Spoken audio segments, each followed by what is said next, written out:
எங்களால் எப்பொழுதும் பொதுமக்களுக்கோ இல்லை எங்களை வந்து நம்பியிருக்கவங்களுக்கு எந்த பிரச்சனையும் நடந்ததில்லை. கண்டிப்பாக இதை கண்டிக்கத்தக்கது. இதை வந்து நாங்கள் வந்து மக்கள்கிட்ட வந்து நாங்கள் அதை அட்ரஸ் பண்ணுவோம். தேங்க்யூ.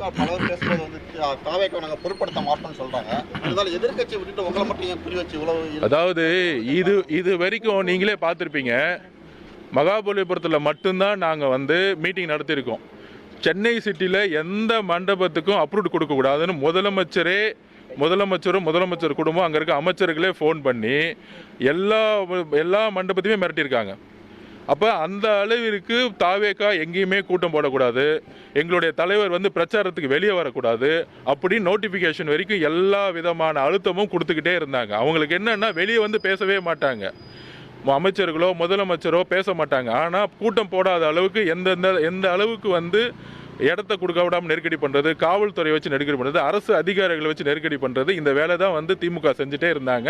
இப்போ தமிழக வெற்றி கழகம் வந்து எந்த இடத்துலையும் தேர்தல் அலுவலகம் போடக்கூடாது, பணிமனை போடக்கூடாதுங்கிற ஒரு ஒரு ஒரு ஒரு ஒரு ஒரு பயத்தால் வந்து ஏற்பட்ட ஒரு வெளிப்பாடுனால இந்த வேலையெல்லாம் செஞ்சுட்டு இருக்காங்க. அதையெல்லாம் நாங்கள் எதிர்கொள்ளுவோம். எங்களுக்கு இங்கே ஆஃபீஸ்லனாலும் பரவாயில்ல, தெருவாக நடந்து ரோட்டில் நடந்து நாங்கள் பிரச்சாரம் பண்ணுவோம். அதனால் வந்து இதை நாங்கள் எதிர்கொள்வதற்கு தயாராக இருக்கோம். அவ்வளோதான். தேங்க்யூ.